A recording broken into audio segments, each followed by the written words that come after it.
what I really wanted to focus on was actually the people, more so than the delivery actually at times, because for me, if I can create great people, then the results come from that. For me, leadership is a choice, it's not a rank. And I've always believed that, and I've got apprentices in my team and other young people in my team who are absolutely leaders, and I would absolutely follow them. There's one thing that I really stand by, which is honesty and transparency.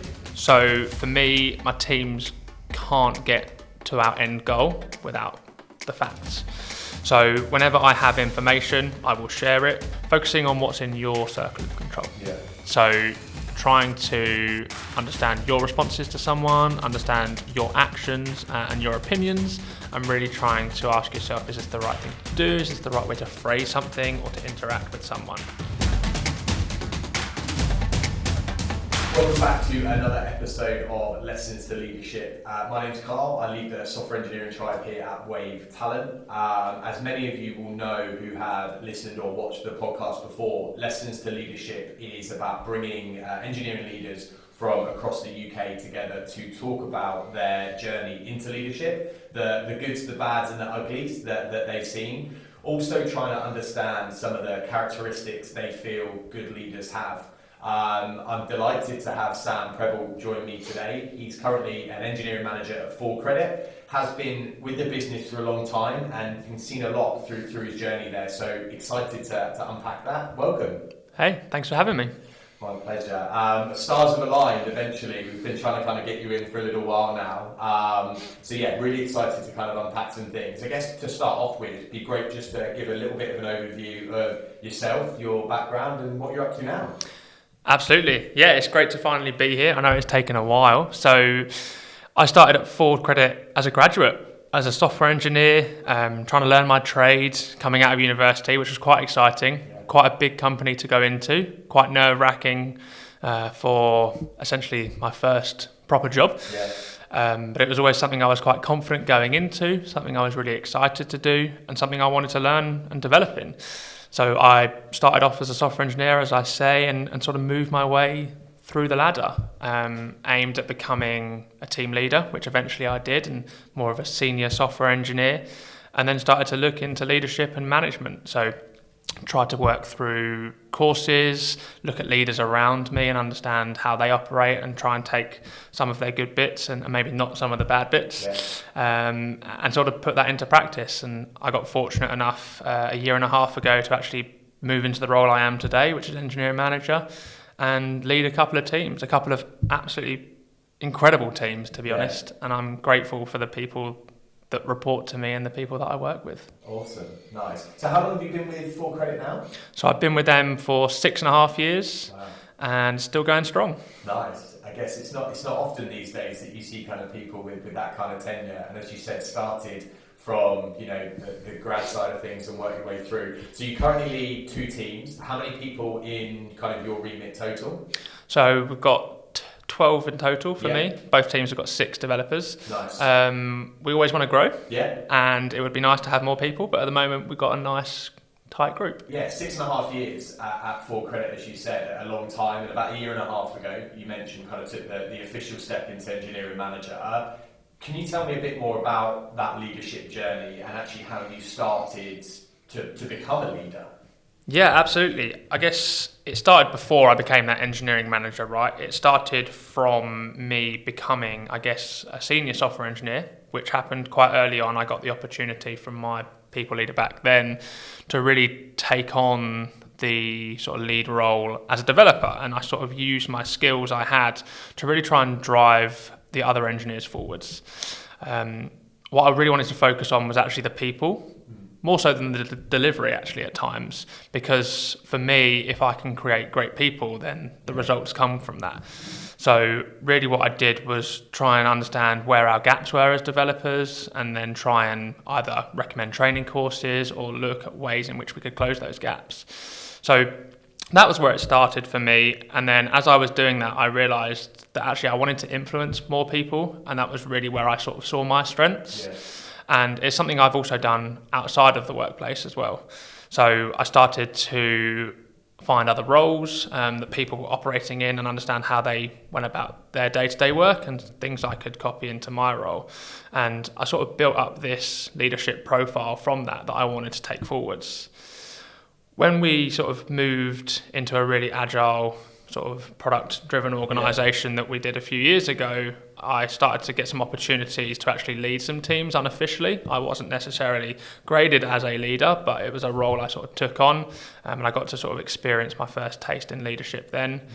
I had different people, both based in this country and based in non-UK countries, where I could really understand how we could bring a team together that weren't necessarily co-located. And those experiences then helped me get the role I got today, and I'm very grateful for this role to then build on that.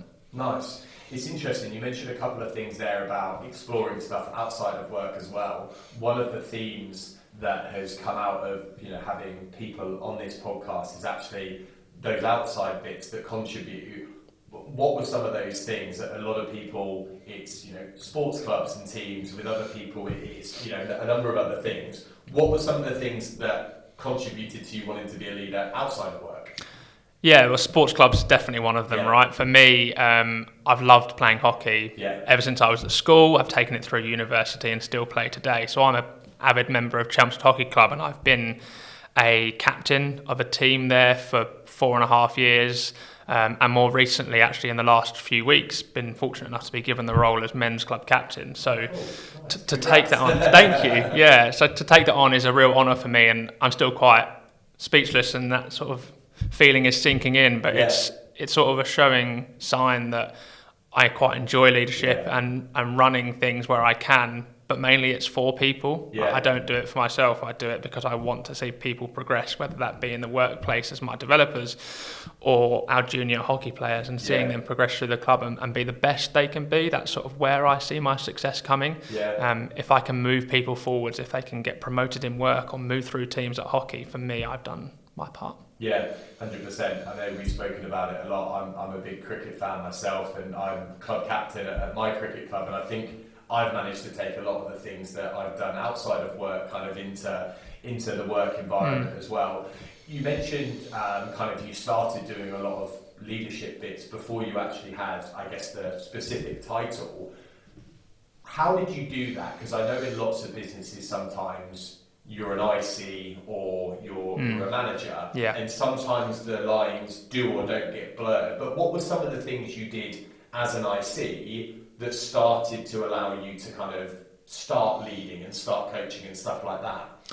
Yeah, so while I was developing, I was reaching out to my manager, right, and I was saying, look, these are some of the things I see myself moving into in the future. This is how I want to shape my career. How can you help me with that? And he was really awesome to sort of just go, well, these are some of the things I do. Why don't you take those on? And I was really grateful for those opportunities, because not only was it benefiting him, already very busy, I was then getting a chance to do some of those simple managerial tasks, basic things like approving holiday and helping people come back from sick. Nothing that's too taxing, but tasks that a leader has to take on, right? And as that then grew, people then saw me as someone that was willing to take on those tasks, and the opportunities just sort of gravitated towards me. I didn't then have to go and find them. It's leaders above me sort of recognised and went, Sam is the person that will happily take this on and may fail at this task, but will fail, learn from it and go again. And that's one of the really important things. Yeah, I think that's really interesting. Again, a lot of people that I've spoken to in this, on the podcast and also outside, is actually taking the initiative to go and say, cool, how can I help?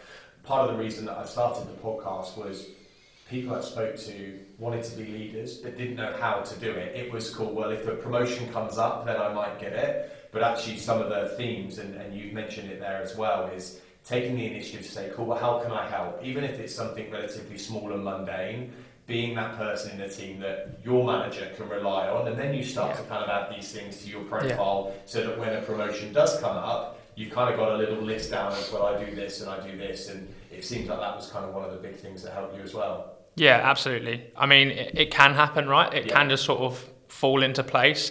But ultimately, I think if anyone wants to progress anywhere, you've really got to try and take it into your own hands, because that's the only way you're going to get noticed. One of the questions I always ask is, what does leadership mean to you?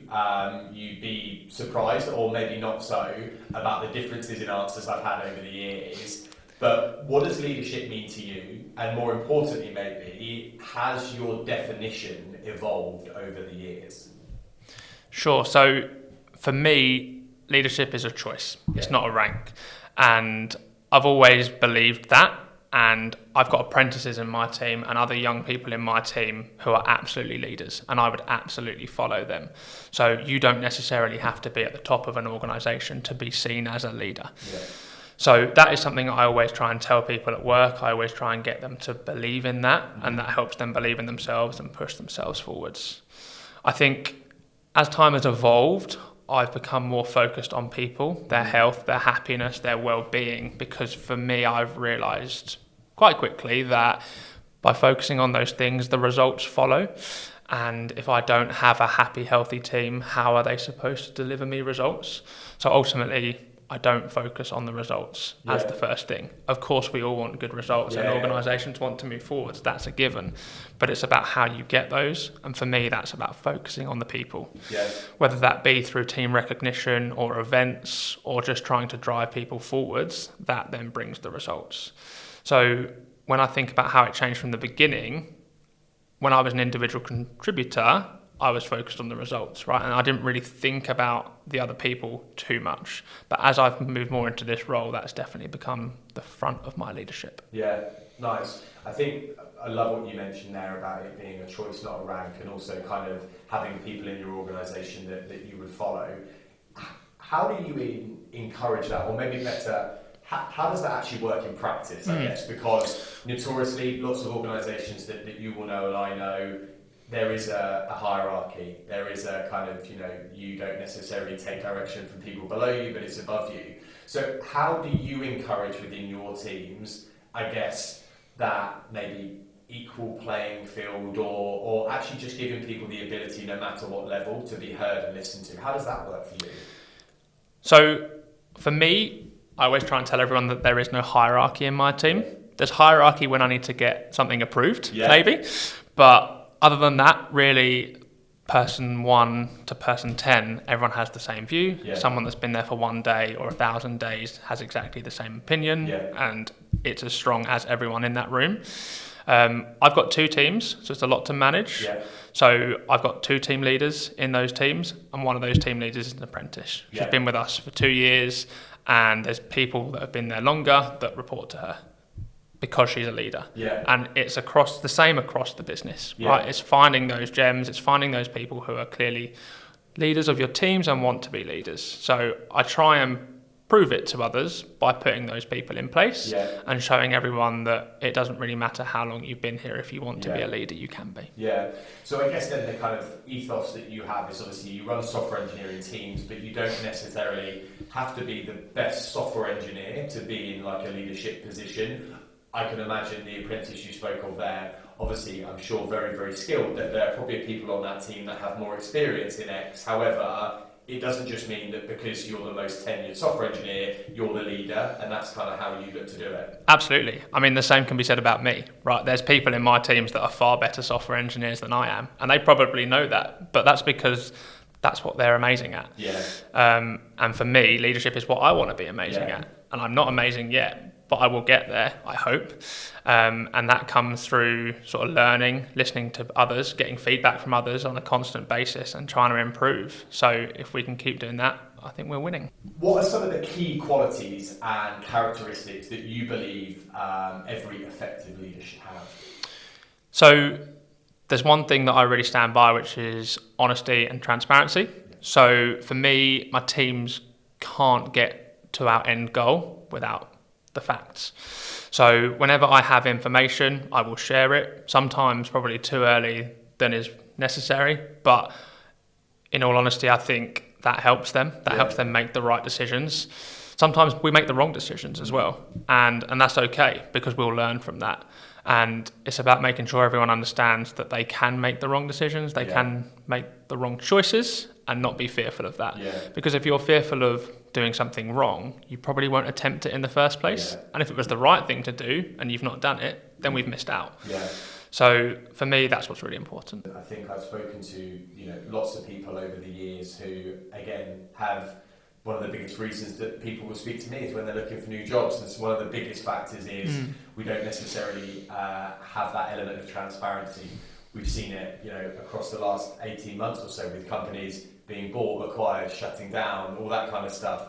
A lot of the frustrations that people have is not necessarily that their company has taken a different direction, but it's that they haven't been kind of kept in the loop with that. And I think, if you've kind of got one eye, looking over your shoulder, you can never really kind of look forward and properly kind of attempt the task.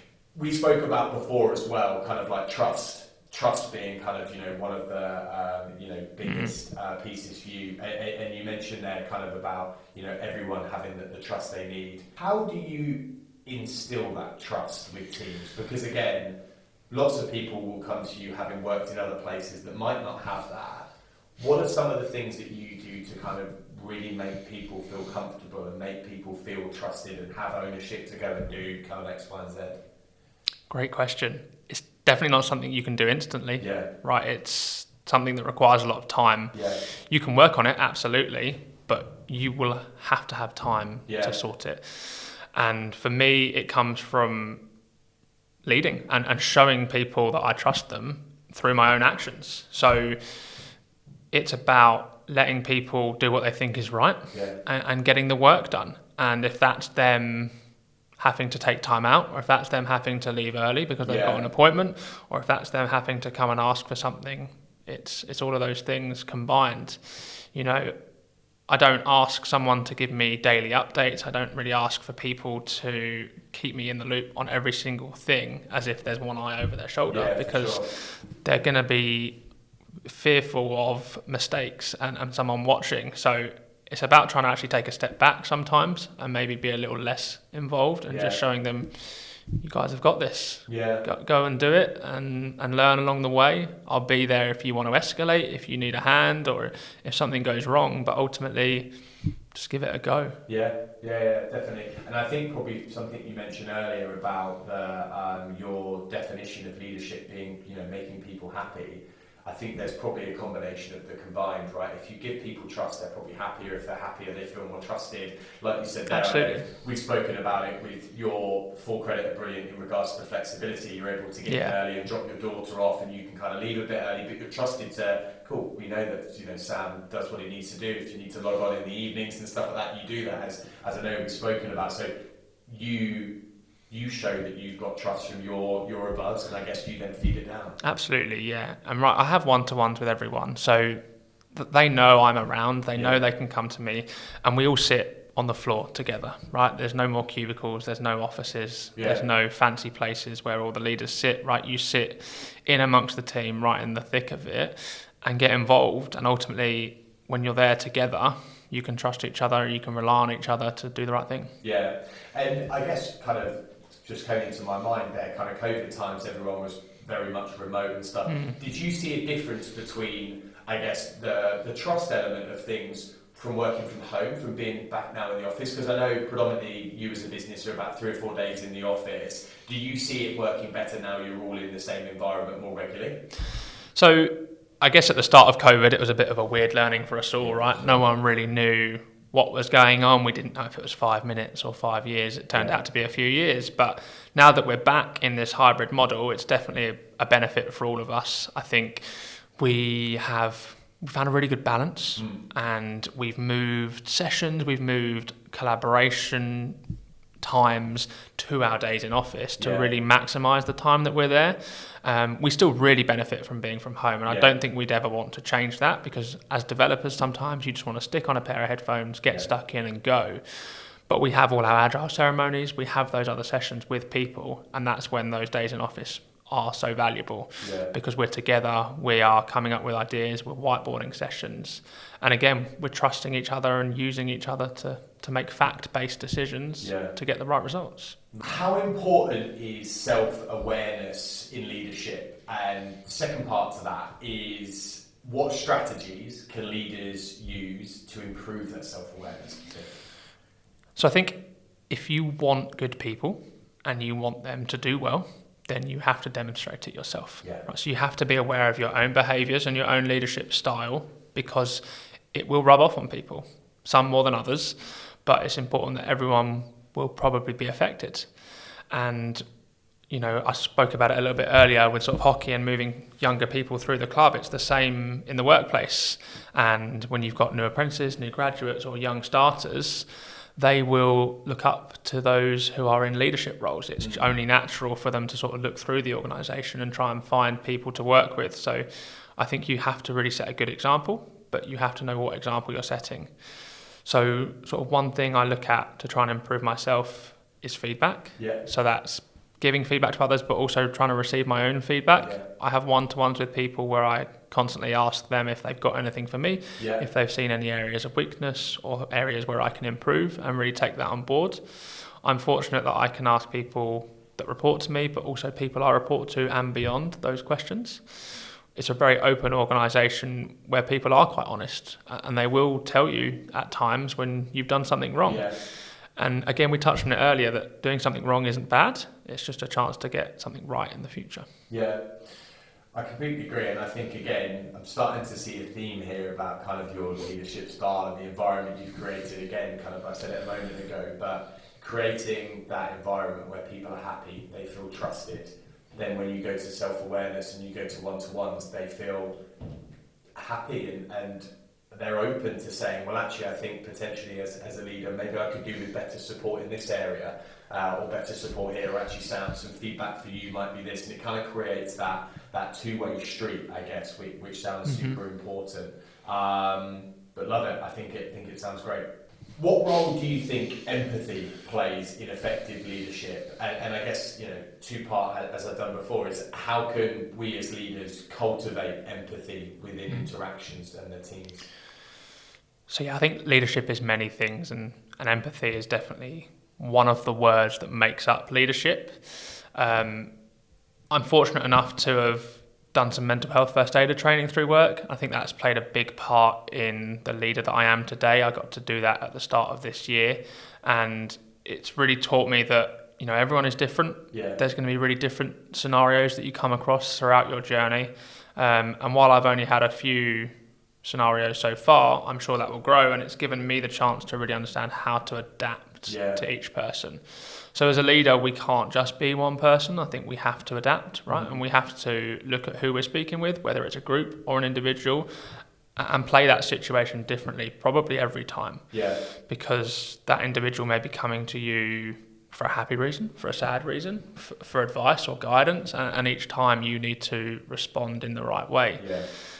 As a leader, you can't always get it right, Yeah. but what you can do is show the empathy and support that you have to try and validate their opinions and really direct them forwards. I personally always found it a little bit tough in regards to leadership and the empathy side at the beginning of a relationship with someone on your team. I think as time goes on, you get to kind of understand people a little bit more. You maybe understand their family dynamic, what happens out of work, and it probably creates a little bit more of a relationship that you can then tackle each situation.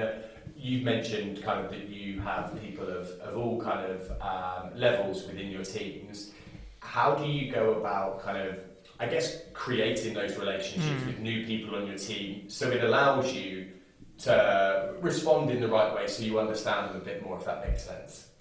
Yeah, I guess the first thing we do is socials. Yeah. Right? It's outside of work and understanding who the person is outside of work. Yeah. And like you say, sort of what their family is, what their hobbies are. Do you do things that sort of cross over? And is that something you actually want to start engaging in? I think one of the people in my teams actually was looking for a hobby and ended up joining the hockey club. Oh, nice. So, there's those things where you build those connections and all of a sudden they can meet.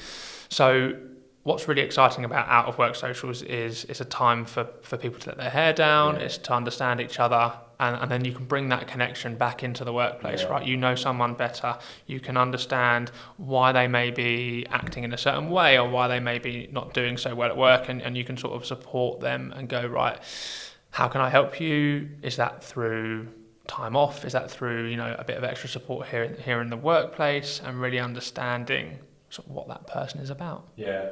I think, and we've spoken about it before in conversations, is that really like leading by example. Obviously, as you said there, anyone in your team can be a leader. And I guess from the sounds of it, one of your tasks as a leader is to bring through future leaders, right? So actually by you leading by example and showing that empathy, that kindness, it kind of gives people a example of the kind of leader you are, but then also kind of creates a bit of a blueprint for your team, right? And cool, this is how we treat each other, and this is how people should act in these situations and stuff like that. Yeah, and it's being present as well for me. If I'm asking people to come to the office, to collaborate, to come to socials, or to do any of these things, I have to do it too. Yeah.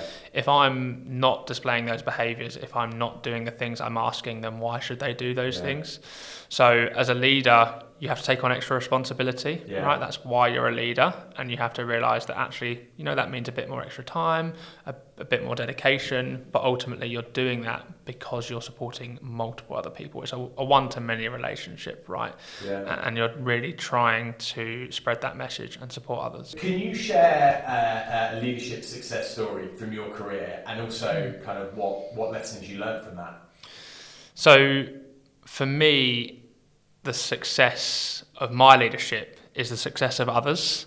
It's seeing those in my teams progress into other teams, get promotions, move into leadership roles of their own, and lead their own teams. I've been fortunate enough to work for numerous really good leaders. Even my current leader, absolutely fantastic. So those people have taught me a lot that has then in its own way been success, right? Mm-hmm. The success has come from their teachings, from my learnings, and the learnings I can pass on. Yeah. On the spot here, you mentioned your current kind of leader, fantastic leader. Who is that, and what are some of the kind of things that make them stand out? What are some of the things that they've taught you? Yeah, so my current boss, Jill, has been with me now ever since I got this role. So September 2022, I got promoted into this position, and she was instrumental in that, in offering me this position and sort of showing me what this role was going to be about. And it was nerve-wracking, right? It was a good opportunity, but one I hadn't taken before. And I think one of the really early lessons that she taught me was that it's okay to fail, that it's okay to just give something a go. And if it doesn't work out, she'll be there to support me. And I've always sort of lent on that, because she is always there if I'm stuck, right? Just as I want to be there for my guys if they're stuck. So I really love that. And it's definitely something I've taken forwards with me. I can reach out any time of the day. We can talk about work or non-work related things. And I think that's something that's really important in a relationship with your boss, because it shows you that they care, right? It shows you that they have empathy for you and that they want to see the best from you. And ultimately, I've always tried to take good parts of my leaders and then move that into my own style. And I think there's multiple things that I could probably touch on that I've taken from Jill. Yeah, I mean, even without kind of you sharing that bit there, I could have probably have told you what type of leader Jill was from the stuff that you were talking about. And it's funny you mentioned there kind of the way that you can reach out to her at kind of any time, and that empathy piece there that you now have with your teams, the being able to fail, massive sign for me, that's trust. And one of the things that you mentioned there is the biggest thing for you and your teams is trust. Again, having spoken to thousands of engineers over the last few years in my career, one of the biggest things there that they do is look up to their leaders, that if they get asked to do something, they're prepared to do it with them. And again, something that you've mentioned through kind of your experience as well. So no, I love that. On the flip side of that, can you share a leadership challenge or a failure that you've experienced? How did you overcome that, and what did that teach you about leadership? So one of my challenges is I love to be involved in everything. Right? I want to help out, I want to see success, and I want to try and move everything forwards. But there's so much going on within our organisation that I can't do that. And I think for me, I've spent quite a lot of time struggling to realise that I need to delegate better, I need to be better with my time, and I really need to lean on others to try and take on some of those tasks. So I've really started to step back a little bit over recent months, and that's because I want others to come forwards. Yeah. Right. So I've got leaders in my teams that I mentioned earlier that I really look to rely on. And we are in constant contact. I'm constantly getting updates from them and giving them updates from my side too, so that we can move forward as a unit. And that's really helped because it's moved me forward as a leader. It's moved them forward as their own leaders and given them opportunities that I was grateful to get when I was in that position. Yeah. So it's definitely been a challenge, right? And I do still want to be involved, and I am involved, just to a lesser extent than I probably was when I started in this role. It's not something anyone ever told me would be a problem, but it's something that probably is different for any leader, and it's just one of the problems I faced when I came through this. So it's been interesting to go through, and it's been good to get feedback around that and look to my bosses and other leaders around the organisation about how they manage their time and how they manage these things. And I think I'm coming through it well, and I think the team are benefiting too. Yeah, definitely.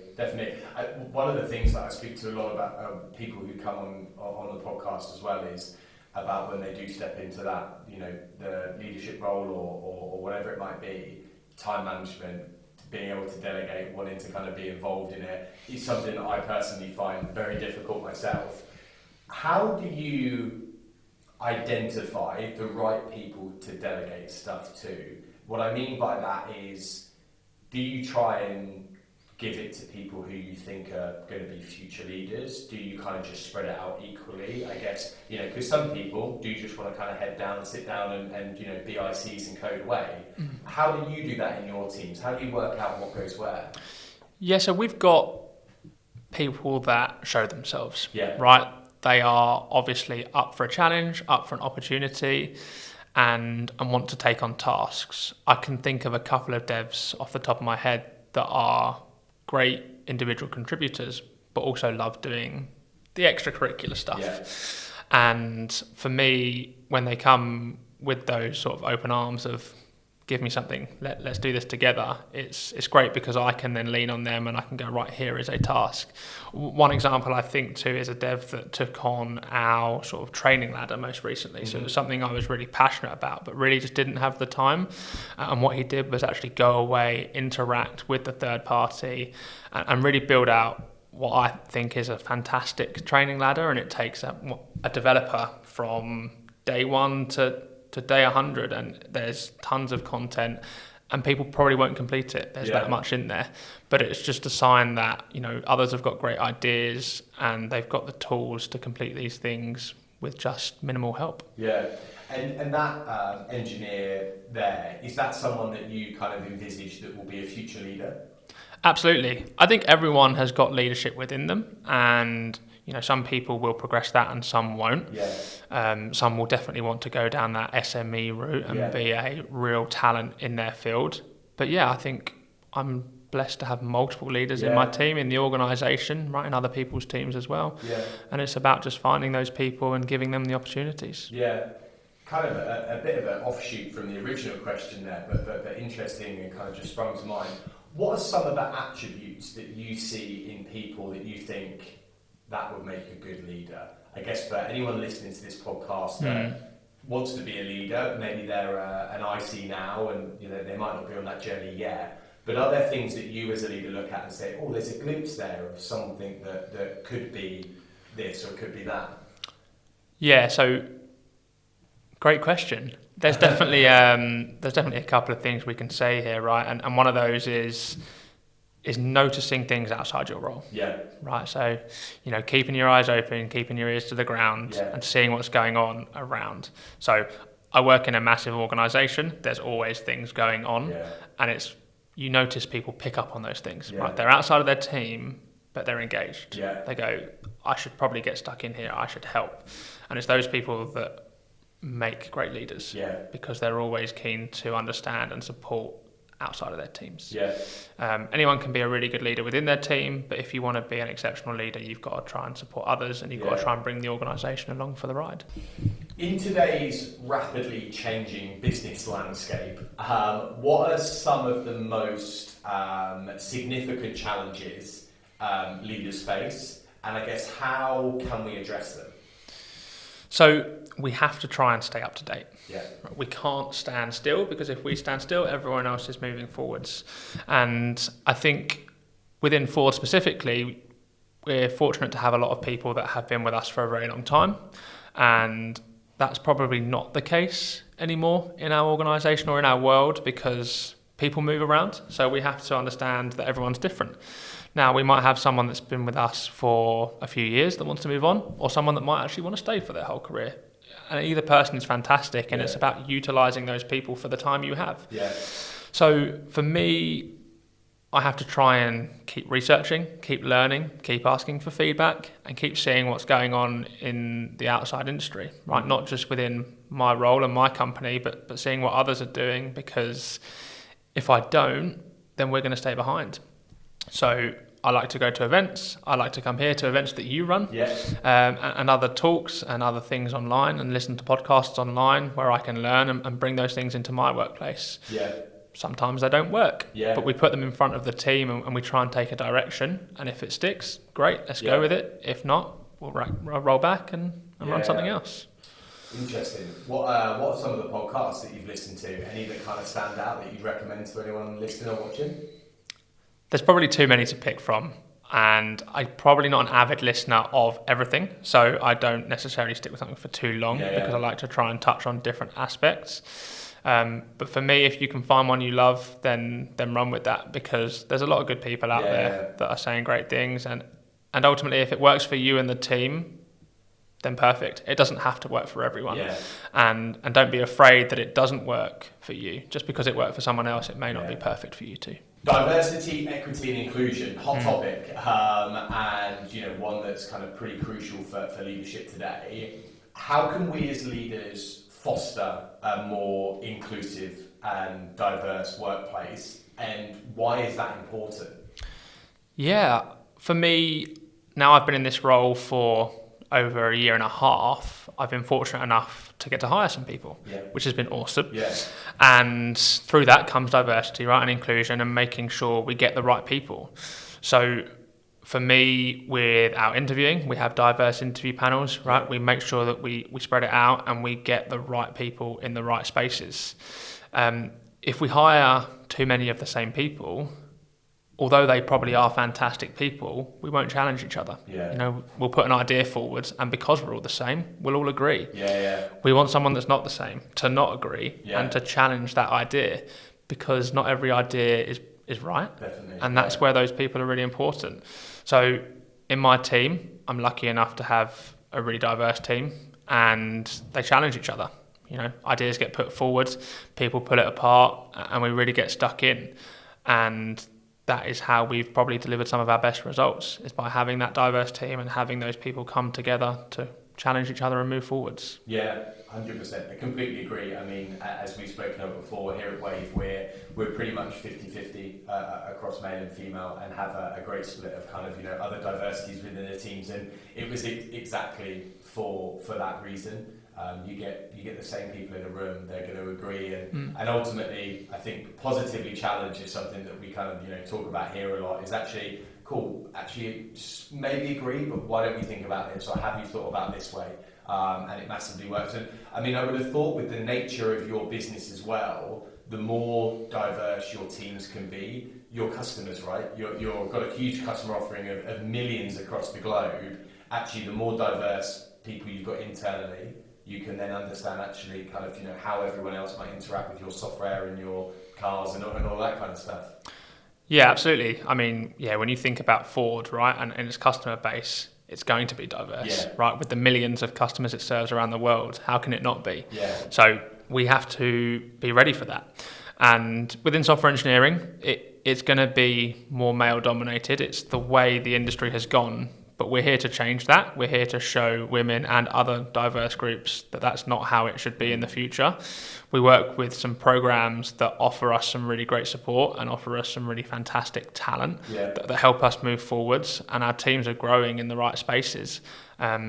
We've got graduates that come through that are diverse. We've got other people that come through in leadership roles that are diverse. I mean, we mentioned on My Leader earlier, right? And it just shows that no matter what level you're at, it's going to work, and we are going to keep moving forwards. Conflict. Obviously, two teams. As we mentioned before, you've got a good diverse kind of team structure as well, and people within that. So not everyone's always going to get on. How do you handle conflict within your team? And what advice do you have to other leaders who might be facing, teams that are having conflict and things like that at the moment? Yeah, so I guess there's always going to be conflict, especially in an organisation as large as ours. Yeah. Right? I think that's inevitable.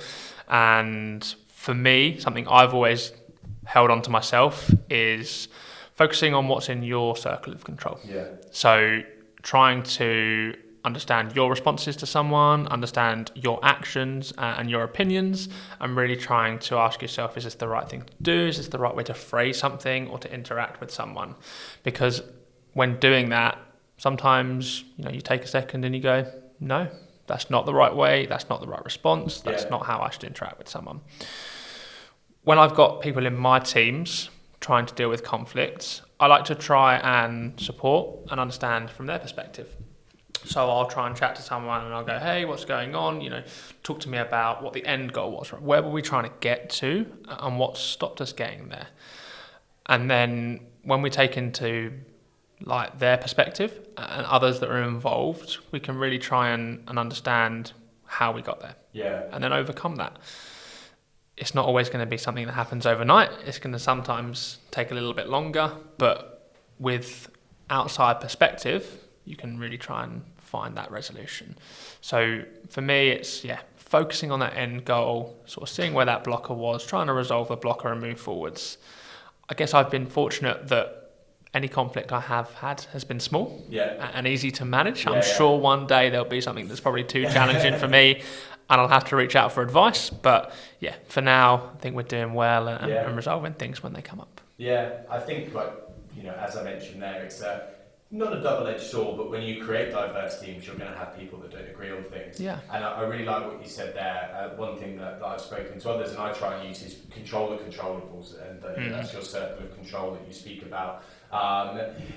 Depending, and this is a question, depending on the level of people that are having conflict, do you tend to be closer or more distant? And what I mean by that is others that I've spoken to, they may have two, for example, your two team leads are having conflict. Now they're at a level actually where do you kind of just say, cool, well you're two, senior folks, kind of hash it out, or do you tend to kind of, remain as close or whatever, depending on irrelevant of who they are? I think it can vary depending on who it is, for sure. We're all people, right? And sometimes, while I've also said what was the end goal, try and take work out of it, and just really get down to it on a personal level and understand what's gone wrong, right? What's got them upset or concerned that they can't move forwards. I think ultimately I will always look to get involved where I can because I think I can offer a level head. I think I can offer empathy that we've touched on earlier, and a different perspective from my learnings. A lot of those that are in my teams or around me have got less years experience in forward than I have, while those above me have got more. And therefore, if it's not something I can resolve, I can always go to those above me or perhaps around me to say, have you got any guidance? Have you dealt with an experience like this before? How might you handle these situations? And I've got enough people that I can definitely rely on to get that advice if I need. Yeah, it sounds like you've got a strong network, and I mean, 6.5 years in the business, you've built a good network. And I think it's important now what you mentioned, again, a running theme, as I said, having that empathy. I've realised over time that not always, but quite often when two people are having conflict about something work-wise, there's normally factors outside of work that are actually contributing to that. So having the relationship, the trust, the kind of honesty, what's actually going on? Oh, well, you know what? I had X situation outside of work.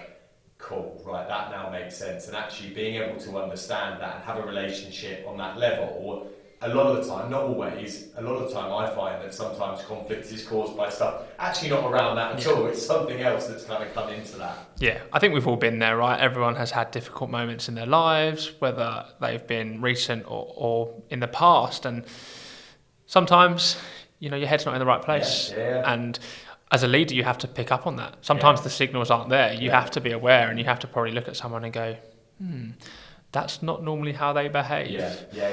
And I've been there. I've said to people, maybe it's best if you go home. Like, not disrespectfully or being rude, but just saying it's the best thing for you right now. You're better off at home looking after yourself, maybe looking after your family. We'll be here when you get back. And again, it comes back to some of our earlier points of happy, healthy people deliver best results. So giving people that time to be happy and healthy moves us forwards. You said it earlier as well, actually being present. You mentioned a moment ago there, that's not how someone normally reacts. You have to be around people for long enough to understand how they react normally. And actually, if you're enforcing, let's say it's 2 or 3 days in the office, but as a leader, you work from home all the time, actually you're then not able to understand, actually, cool, well, X person is normally like this, but today they're not. So actually, again, it's kind of, again, I keep saying the theme, I can see the theme behind your kind of leadership mantra, as it were, to kind of, play into this, and it obviously works. How do you balance the need for results and performance versus well-being and happiness? So we've got a theme going with my answers here now, right? So we're going to touch on probably some previous answers we've gone through, which is happiness, health, well-being of people is first, and the results come from that. So again, I'm lucky enough to have great people that I can trust and hopefully trust me, and we bind all that together to deliver. There's crunch time, right? There's times when we have to stay late or we have to put in that extra 10% that really we probably don't have to get things over the line. And everyone knows when those times are. They don't have to be told. They come forwards and they step up to the plate time and time again. And ultimately, that proves to me that they are happy and that they're ready to go because they know when it's right. They know when we need to deliver. And we do deliver. Our teams have developed fantastic applications over the last year and a half I've been with them. They've developed as people, they've grown as leaders, and they've supported one another. We've had people move in and out of my teams for great progression and great new opportunities, and that's a great sign of success as well. But for me, like I say, those results come from focusing on people's health and happiness. Like you said, there's a theme, and I can see it, and it obviously works. And I think having people within your team who are willing to put in that extra shift without being asked to is a sign and a testament to kind of what you've created.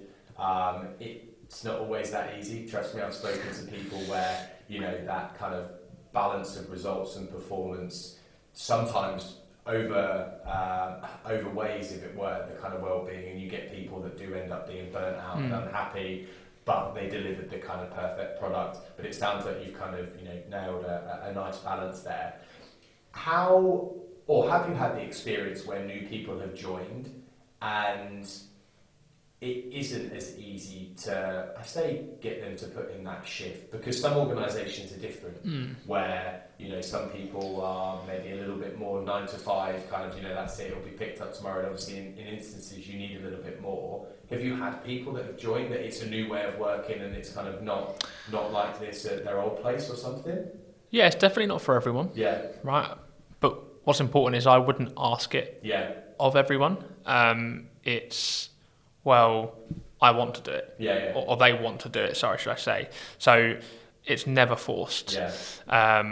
And that's okay, right? We can't have everyone, again, coming back to sort of diversity, we can't have everyone being the same. So there is going to be people that want to do a 9 to 5, they want to go home, they leave their work at work, and their home is at home. Fantastic, they're fantastic people.